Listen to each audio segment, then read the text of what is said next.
அக்பர் மற்றும் பீர்பால் சொர்க்கத்திற்கான பயணம். பல ஆண்டுகளுக்கு முன்பு பேரரசர் அக்பரின் மகத்தான முகலாய அரசவையில் பீர்பால் என்ற புத்திசாலி மற்றும் நகைச்சுவையான மந்திரி வாழ்ந்து வந்தார். அவர் அக்பரின் விருப்பமான அரசவை உறுப்பினர் மட்டுமல்ல, அவரது மிகவும் நம்பகமான நண்பரும் ஆவார். பீர்பால் தனது புத்திசாலித்தனம், நேர்மை மற்றும் நகைச்சுவை உணர்வுக்காக ராஜ்யம் முழுவதும் பிரபலமானவர். ஆனால் நீதிமன்றத்தில் உள்ள அனைவருக்கும் அவரை பிடிக்கவில்லை. சில அரசவை உறுப்பினர்கள் பீர்பாலின் நிலைப்பாட்டை பார்த்து பொறாமைப்பட்டார்கள். பேரரசர் எப்போதும் பீர்பாலின் ஆலோசனையை கேட்ட விதத்தை அவர்களால் தாங்க முடியவில்லை. ஒரு நாள் அத்தகைய பொறாமை கொண்ட ஒரு அரசவை உறுப்பினரின் மனதில் ஒரு திட்டம் உருவாக தொடங்கியது. பீர்பால் எப்போதும் மிகவும் புத்திசாலித்தனமாக செயல்படுகிறார். ஒவ்வொரு சிறிய விஷயத்திற்காகவும் பேரரசர் அவரை பாராட்டுகிறார். பேரரசரிடம் பீர்பால் தோன்றுவதைப் போல புத்திசாலி அல்ல என்பதை காட்ட நாம் ஏதாவது செய்ய வேண்டும் என்று எண்ணினார். மற்றொரு அரசவை உறுப்பினர் ஒரு கணம் யோசித்து, ஆனால் எப்படி?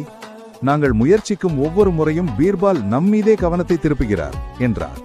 முதல் அரசவை உறுப்பினர் ஒரு கணம் யோசித்து, என்னிடம் ஒரு திட்டம் உள்ளது. பீர்பால் தன்னால் எதுவும் செய்ய முடியும் என்று பெருமை பேசுகிறார் என்று பேரரசரிடம் கூறுவோம். அவர் சொர்க்கத்திற்கு சென்று கடவுள்களை சந்திக்க முடியும் என்று கூறுகிறார் என்போம்.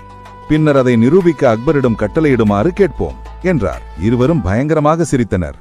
இந்த முறை பீர்பால் தப்பிக்க மாட்டார். அன்று ஏவழி அரசவையில் பொறாமை கொண்ட அரசவை உறுப்பினர் எழுந்து நின்று,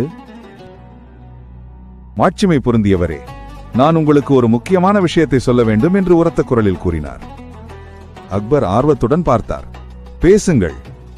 அரசவை உறுப்பினர் தலை வணங்கி, பீர்பால் தன்னால் சொர்க்கத்திற்கு சென்று கடவுள்களை சந்திக்க முடியும் என்று சொல்லிக் கொண்டிருக்கிறார் என்று உரக்கச் சொன்னார்.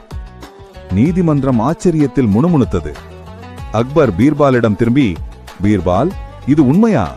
நீங்கள் உண்மையிலேயே சொர்க்கத்திற்கு செல்ல முடியுமா என்று வினவினார். பீர்பால் அமைதியாக புன்னகைத்து வணங்கினார். ஜஹாபனா, நீங்கள் என்னை போக சொன்னால் நான் நிச்சயமாக செய்வேன் என்றார். அக்பர் சிரித்தார். நீங்கள் உண்மையாகத்தான் சொல்கிறீர்கள் என்று கேட்டார்.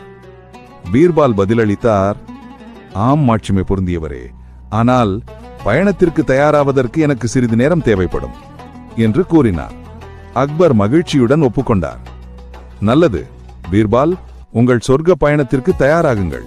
நீதிமன்றம் உங்கள் வருகைக்காக காத்திருக்கும் என்று கூறினார். பீர்பால் வீட்டிற்கு சென்று நகரத்திற்கு வெளியே ஆற்றங்கரையில் ஒரு சிறிய குடிசையை கட்டினார். அவர் எல்லோரிடமும், நான் என் ஆன்மாவை தூய்மைப்படுத்த இங்கே தியானிக்கப் போகிறேன்